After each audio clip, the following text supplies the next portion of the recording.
130th Airlift Wing.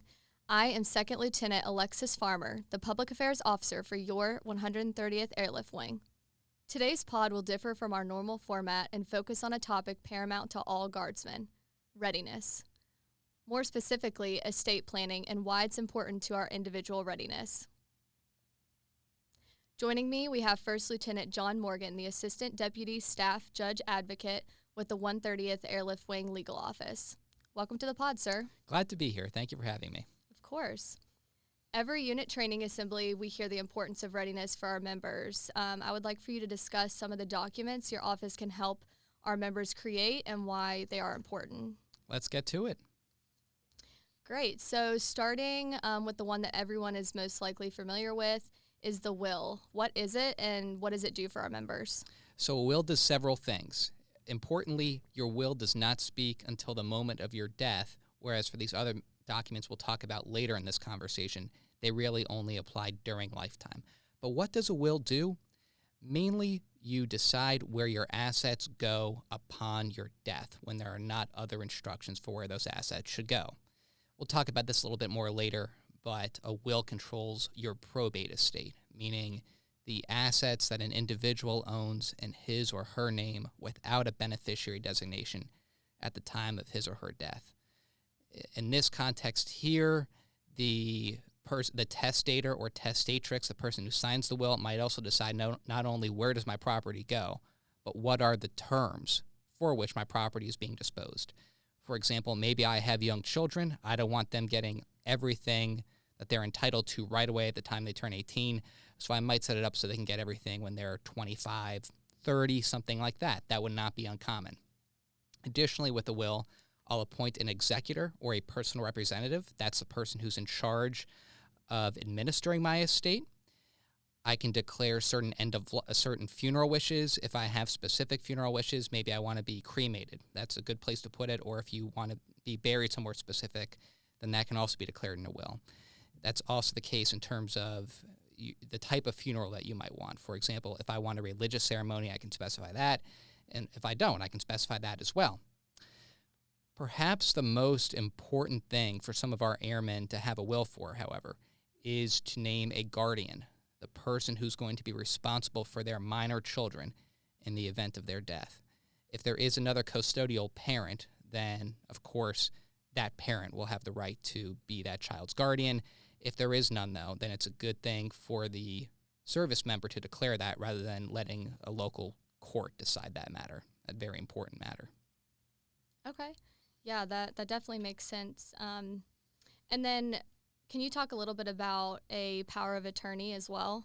Sure. So a power of attorney is basically a document where you allow somebody to step into your shoes with respect to financial matters during your lifetime. A power of attorney will automatically expire at your death, and you may also specify in a power of attorney that it's to expire on a certain date. So you can say January 1st, 2023, it's no longer effective, but often we don't put in any expiration date. Okay. When you sign a power of attorney, you're allowing your agent to do things for you, like sign tax returns on your behalf, for example, if you give them that authority. Deal with your banking, pay your bills, things of that nature.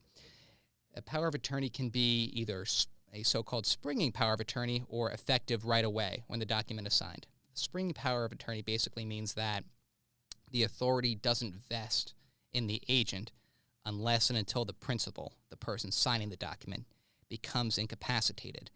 However, because we do have so many service members deploying these days, if that is the condition, that it's a springing power of attorney, the person signing the instrument might also want to consider if it should be valid and effective during the time of a deployment.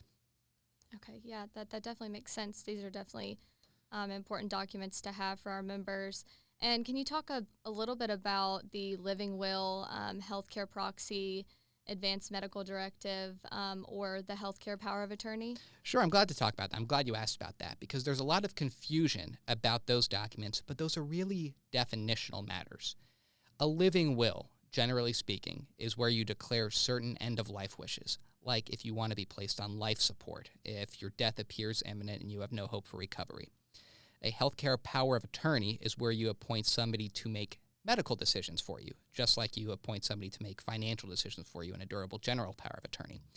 You may choose the same person, but you don't have to. It could be the case you want to have somebody for medical and somebody for financial matters. And generally speaking, when the characteristics of a living will and a healthcare power of attorney are combined, we usually call that an advanced medical directive or a healthcare proxy. In West Virginia, where we are right now, the state has a statutory form that combines aspects of both those documents into one. Great. This is all really good information for our members. So is there anything else that our service members should do with respect to estate planning before a deployment?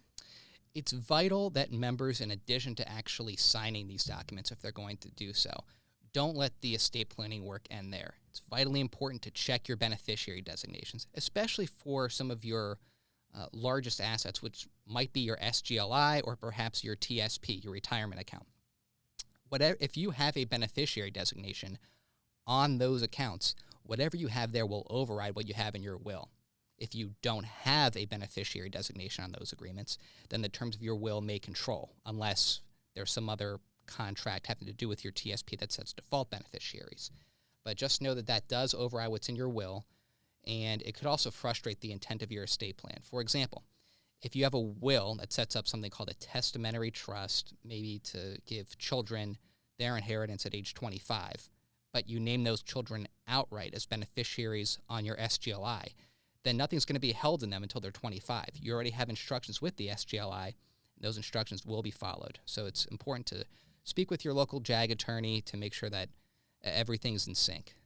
Okay, perfect. And then aside from the will and the power of attorney, what other services are available for our members at the legal office?